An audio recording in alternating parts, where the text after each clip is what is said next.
इमरान खान ने अपना पहला इलेक्शन 1997 में लड़ा था। उस वक्त इमरान खान एक बहुत बड़े हीरो थे। सिर्फ 5 साल पहले उन्होंने पाकिस्तान को वर्ल्ड चैंपियन बनाया था और 1 साल पहले ही एक फ्री कैंसर हॉस्पिटल बनाया था। लड़कियां स्कूल और कॉलेजेस में अपनी किताबों में इमरान खान की फ़ोटो रखती थीं और सब लड़के इमरान खान के फैशन को फॉलो करने की कोशिश करते थे। वो बुरी तरह इलेक्शन हार गए। 14 साल गुजर गए लेकिन किसी ने इमरान खान को सीरियस नहीं लिया। फिर अचानक इमरान खान पॉपुलर होना शुरू हो गए। 2011 में पहले मीनारे पाकिस्तान और फिर मज़ार कायद के जलसों ने साबित कर दिया कि वो उस वक्त के सबसे ज़्यादा पॉपुलर सियासतदान बन गए थे। लेकिन फिर 2013 में इलेक्शन हुए और इमरान खान फिर हार गए और आखिरकार 2018 में इमरान खान इलेक्शन जीत गए। लेकिन अब लोग कहते हैं कि ना तो वो पहले वाला इमरान खान रहा है और ना ही तहरीक इंसाफ। ऐसा क्यों है? क्या पाकिस्तान में सिर्फ सियासी जमातें और सियासतदान नज़र आते हैं और हुकूमत कोई और करता है?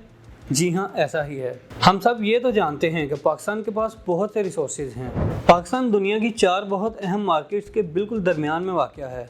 अरब ममालिक बहुत अमीर हैं, भारत की आबादी बहुत ज़्यादा है, चीन दुनिया का सबसे बड़ा प्रोड्यूसर है और सेंट्रल एशिया में गैस और मिनरल्स के ज़खायर हैं। इन सब ममालिक ने एक दूसरे से ट्रेड करनी है। ये ट्रेड लाजमी है कि पाकिस्तान से होकर ही गुजरेगी।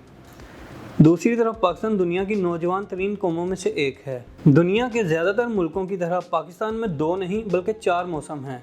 हम एक साल में 2 फसलें उगाते हैं और पाकिस्तान दुनिया के इन बिल्कुल थोड़े ममालिक में से एक है जो अपनी ज़रूरत से ज़्यादा फूड प्रोड्यूस करते हैं। दुनिया के सबसे ऊंचे पहाड़, गहरे समंदर, रेगिस्तान, कदीम तहजीबें, सोना, कोयला, न्यूक्लियर क्या नहीं है पाकिस्तान के पास। लेकिन फिर भी पाकिस्तान के हालात ऐसे हैं कि बैंड बजी हुई है। आखिर मसला है क्या? हम में एक बुरी आदत ये है कि हम हर मसले की कोई ना कोई सीधी सादी वजह ढूंढने की कोशिश करते हैं। सारे मसाइल की वजह सिर्फ फौज है, कोई सियासतदान सादिक और अमीन नहीं है और जो कुछ भी हो रहा है यहूदी साजिश है। और ऐसी ही कई और मनगढ़ंत बातें बनाकर किसी एक फ़र्द या तबके पर इल्ज़ाम लगा दिया जाता है। हमें ये समझना चाहिए कि अगर कोई मसला बहुत कॉम्प्लिकेटेड है तो जाहिर है इसकी वजह भी बहुत आसानी से समझ आने वाली नहीं। आज की इस वीडियो में हम इस मसले को समझने के लिए इमरान खान और उनकी हुकूमत को एक केस स्टडी के तौर पर ले रहे हैं। लेकिन पाकिस्तान के तकरीबन सभी सियासतदान आपको इसी मसले का शिकार नजर आएंगे। ये वीडियो किसी एक बंदे या किसी सियासी पार्टी के खिलाफ या हक में नहीं है। यहाँ बात कुछ और है। 1971 में जब पाकिस्तान टूटकर आधा रह गया था तो इमरान खान 19 साल के थे। अपनी सारी जवानी में वो खुद तो क्रिकेट में कामयाबियां समेटते रहे लेकिन अपने मुल्क के हालात देख देख कर कुड़ते रहे। 1992 में नवाज शरीफ ने एक retired world champion Imran Khan को सियासत में आने की ऑफर की। जाहिर है नवाज शरीफ इमरान खान को वजारत की ऑफर करवा रहे थे लेकिन उन्होंने इनकार कर दिया। खान साहब को ये लगता था कि पुरानी किस्म की सियासतदानों के साथ मिलकर वो वैसा पाकिस्तान नहीं बना सकते जैसा कि वो चाहते हैं। और फिर हुआ यूँ कि खान साहब कैंसर हॉस्पिटल बनाने में लग गए और अगले कुछ सालों में हॉस्पिटल बन भी गया और ये बहुत बड़ी अचीवमेंट थी। वर्ल्ड कप से तो बहुत बड़ी। उस वक्त खान साहब को ये एहसास हुआ कि कोई भी काम मुश्किल नहीं होता, अगर हिम्मत हो और इरादा नेक हो तो हर काम हो सकता है। और इसी तरह वो पाकिस्तान के हालात भी अच्छे कर सकते हैं अगर वो पाकिस्तान को खुद लीड कर रहे हों। आप नोटिस कर रहे होंगे कि हम में से बहुत से लोग ऐसा ही सोचते हैं। हमें अपने मुल्क के मसाइल भी नज़र आ रहे होते हैं और उनके हल का भी पता होता है लेकिन हम कुछ कर नहीं सकते। हमें ये समझ नहीं आता कि हमारे मुल्क की एलीट को ये सीधे साधे हल नज़र क्यों नहीं आते। तंग आकर हमें यही लगता है कि वो बंदा मुखलिस नहीं है, अगर कोई अच्छा बंदा मुल्क चलाए तो सब अच्छा हो सकता है। और फिर सब हमें कहते भी यही हैं कि अगर मुल्क के हालात बदलने हैं तो अच्छे बंदे को वोट दो। और अच्छा बंदा कौन है? हम इमरान खान की कहानी को आगे बढ़ाएंगे लेकिन उससे पहले अब्दुल सत्तार ईदी के सियासी करियर पर नज़र डालना ज़रूरी है। अगर किसी को इंसान के रूप में फरिश्ता समझा जा सकता है तो वो हैं ईदी साहब। ईदी साहब ने भी 3 इलेक्शन लड़े हैं और बुरी तरह हारे हैं। 1964-65 के इलेक्शन में उन्होंने फातिमा जिन्ना की तरफ से कराची में इलेक्शन लड़ा और हार गए। 1970 के जनरल इलेक्शन में कराची को अपने हल्के से लड़े और हार गए। 1975 में ज़िमनी इंतखाबात लड़े फिर हार गए। इलेक्शन जीतना तो दूर की बात है, वो दूसरे नंबर पर भी ना आ सके और उल्टा इन पर बंदूकें रखने का इल्ज़ाम लगता रहा। आप ज़रा इमेजिन करें, अब्दुल सत्तार ईदी द टेररिस्ट। अब्दुल सत्तार ईदी आज़ाद लड़ते थे, किसी भी पार्टी से टिकट नहीं लेते थे। 1990 और फिर 1993 में पीपल्स पार्टी ने इन्हें टिकट की ऑफर की थी, लेकिन अब्दुल सत्तार ईदी साहब ने इनकार कर दिया। 2002 में मुस्लिम लीग काफ ने इन्हें टिकट की ऑफर की, लेकिन फिर भी उन्होंने इनकार कर दिया। ईदी साहब का मानना यह था कि सियासी जमातें अपने लीडर पर तनकीद बर्दाश्त नहीं करती, तो फिर पार्टी टिकट का फ़ायदा क्या, और आज़ाद लड़कर इन्होंने देख लिया था। इमरान खान ने भी इसीलिए अपनी अलग पार्टी बनाई और लगे रहे।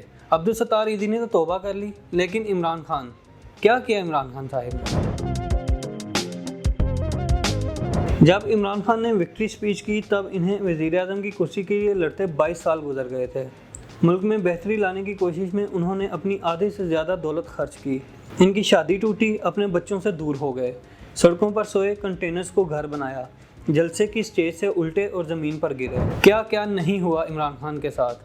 फिर इनको हुकूमत मिली और फिर क्या बेहतरी आई। अगर आपके हाथ में इतनी मेहनत और रियाजत के बाद इख्तियारात आ जाएं तो आप पहले ही दिन हशर नशर कर देंगे और वो सब काम कर डालेंगे जो आप चाहते हैं। मसलन पहले ही दिन FBR को तोड़कर टैक्स का निज़ाम सिंपल करेंगे, मुल्क में प्राइवेट कंपनियों को बिजली बनाने और बेचने की इजाज़त देंगे, पुलिस में करप्शन रोकने के लिए लंदन की तर्ज का अकाउंटेबिलिटी सिस्टम लगाएंगे, मुल्क के सबसे अच्छे साइंटिस्ट और एजुकेटर्स को सब यूनिवर्सिटीज़ के वाइस चांसलर बनाएंगे, और इसी तरह के बहुत से और काम भी करेंगे जो आपको सारी दुनिया में तो होते हुए नज़र आ रहे हैं, लेकिन यहाँ नहीं, क्योंकि हमारे सियासतदान करते ही नहीं। उम्मीद तो खान साहब से भी बहुत थी, लेकिन अभी तक उन्होंने भी ऐसा कुछ किया नहीं। इमरान खान साहिब आए तो थे सिस्टम को बदलने, लेकिन अब लग यूँ रहा है कि सिस्टम ने उन्हें बदल दिया है। कभी शेख रशीद से फिरदौस आशिक अवान तक वो लोग जो इमरान खान को बहुत बुरे लगते थे वो इमरान खान के वजीर बन गए। कभी वो लंदन वाले भाई के फॉलोअर्स को संगीन मुजरिम समझते थे, वो नफीस तरीन लोग लगने लगे। अब तो इनका नाम ही यूटर्न खान पड़ गया है। लेकिन क्यों? हम ये तो जानते हैं कि खान साहब डरपोक नहीं हैं और ना ही वो करप्ट हैं, लेकिन फिर मसला क्या है? कोई चाहे कितना ही बड़ा चंगेज़ खान क्यों ना हो, लेकिन अकेले कुछ नहीं कर सकता।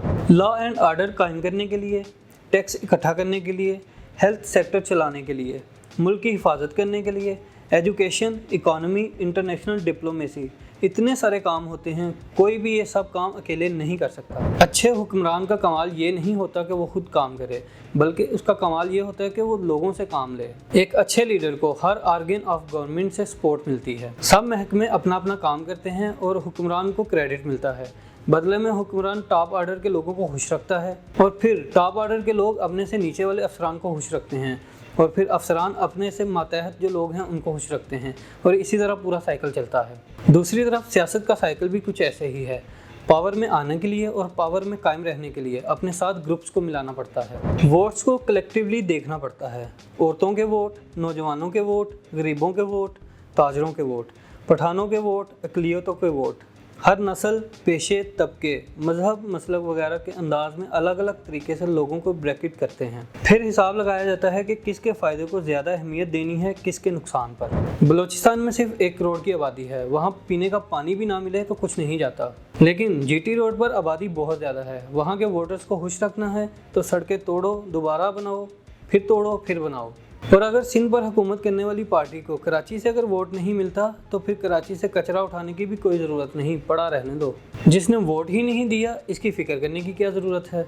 इसी तरह अगर नौजवान का वोट लेना है तो बुज़ुर्गों की फ़िक्र छोड़ दो। अगर मुहाजिरों के वोट लेने हैं तो उनकी सियासत करनी पड़ेगी, बल्कि उनको डराना पड़ेगा कि अगर तुमने वोट नहीं दिया तो बाकी लोग तुम्हें खा जाएंगे। जहाँ वोटर्स को ग्रुप्स में देखना पड़ता है, वहीं शख्सियात को भी देखना पड़ता है। अगर रावलपिंडी में सीट जीतनी है तो शेख रशीद की सपोर्ट करो, फिर बात ख़त्म। बल्कि यहाँ पर मैं आपको एक साहब के बारे में बताता हूँ। मैं उनको ज़ाती तौर पर जानता हूँ, नाम ना पूछिएगा। MNA बनते हैं, पेशा इनका सरकारी ज़मीनों पर कब्जा करना है, घर बनाकर बेचना है, अमीर होते हैं और बार बार इलेक्शन जीत जाते हैं। अपने वोटर से एक्सेसिबल इतना है कि अगर आपका कोई ट्रैफिक वार्डन चलान कर रहा हो और आप उनका फ़ोन कर दें तो आपका चलान भी रुकवा देते हैं। इनका वोटर उनसे बहुत खुश है। 2008 से वो इलेक्शन जीतते आ रहे हैं। वो असम्बली में जाकर क्या कानून साजी करेंगे, लेकिन फिर भी हर पार्टी उनको टिकट देने के लिए तैयार है, क्योंकि पार्टी को तो यही चाहिए कि इलेक्शन जीतना ज़रूरी है। अगर ऐसे लोगों की सपोर्ट करनी ही है तो फिर ज़रा शुगर माफिया और आटा माफिया को भी साथ में लाना पड़ता है। भाई जाहिर सी बात है, जलसे करने में, सियासी दफ्तर चलाने में और डिजिटल कैंपेन चलाने में बहुत सा खर्चा आता है, और वो खर्चा कैसे पूरा होगा अगर माफियाज को साथ में लाएंगे तब ही ना। यानी एक तरफ तो वो पूरा निज़ाम होता है जो मुल्क को चलाता है और इसमें अहम किरदार है ब्यूरोक्रेसी का। इसके अलावा फ़ौज और अदलिया वगैरह का भी हिस्सा होता है। किसी एक महकमे को मसलन टैक्स के निज़ाम को ही बेहतर करने लगेंगे तो पूरी ब्यूरोक्रेसी बगावत कर देगी, क्योंकि बहरहाल सब इसी निज़ाम के बेनिफिशरी हैं। भाई कोई तो वजह है जिसकी वजह से सारा निज़ाम ख़राब कर दिया गया है। टैक्स के निज़ाम को इतना मुश्किल कर दिया गया है, पुलिस को ऐसे इख्तियारात दिए गए हैं कि गड़बड़ हो सके। शुगर यानी चीनी की इंडस्ट्री पर बेइंतहा टैक्स होना चाहिए, क्योंकि इससे लोगों में डायबिटीज़ और ब्लड प्रेशर की बीमारियां जन्म लेती हैं। लेकिन यहाँ पर बात बिल्कुल उल्ट है। हुकूमत शुगर वालों को सब्सिडी देती है, जाहिर है इलेक्शन के दिनों में उनसे पैसे नहीं लेने। मसला यह है कि सारी दुनिया में निज़ाम ऐसा ही है।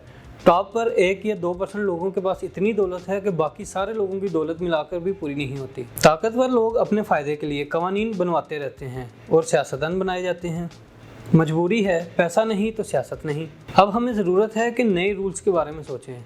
ऐसा सोचना कि टॉप पर एक अच्छा बंदा है और सब अच्छा हो जाएगा, भाई ऐसा नहीं होता। अमेरिका से लेकर पाकिस्तान तक सिस्टम ऐसे ही डिज़ाइन होता है कि कोई भी अच्छा बंदा आ जाए लेकिन तब्दीली ना ला सके। अब हमें अपने निज़ाम में तब्दीलियां लाने की ज़रूरत है। क्यों सियासत में इतने ज़्यादा पैसों की ज़रूरत होती है? क्यों कोई भी सियासी जमात मुल्क के एक हिस्से से वोट लेकर पूरे मुल्क पर हुकूमत करती है? क्यों डॉक्टर अताउर रहमान से लेकर तीसरी जमात फेल तक बंदे के वोट बराबर हैं? हालात ख़राब हैं और ख़राब तर हो रहे हैं, लेकिन ये सिर्फ पाकिस्तान का मसला नहीं, पूरी दुनिया में ही ऐसा चल रहा है। कुछ जगह पर हालात पाकिस्तान से बेहतर हैं, लेकिन कुछ जगहों पर हालात पाकिस्तान से बहुत ज़्यादा ख़राब हैं। लेकिन हो यही रहा है कि कारपोरेट सियासतदानों पर राज कर रहे हैं। इंतहापसंदी, डिप्रेशन और इनकम इनइक्वालिटी हर जगह पर बढ़ रही है। निज़ाम बेहतर करने की ज़रूरत है। अब हमें करना यह है कि अच्छा बंदा तलाश करने की इतनी कोशिश ना करें, बल्कि निज़ाम के अंदर जो ख़राबियां हैं उन्हें तलाश करें और हुकूमत को बताएं कि भाई ये ख़राबियां हैं, इन्हें ठीक करो। अगर निज़ाम बुरा होगा तो अच्छा बंदा भी काम बुरा ही करेगा, लेकिन अगर निज़ाम अच्छा होगा तो बुरा बंदा भी अच्छा ही काम करेगा। दुआओं में याद रखिएगा। मिलते हैं अगली वीडियो में।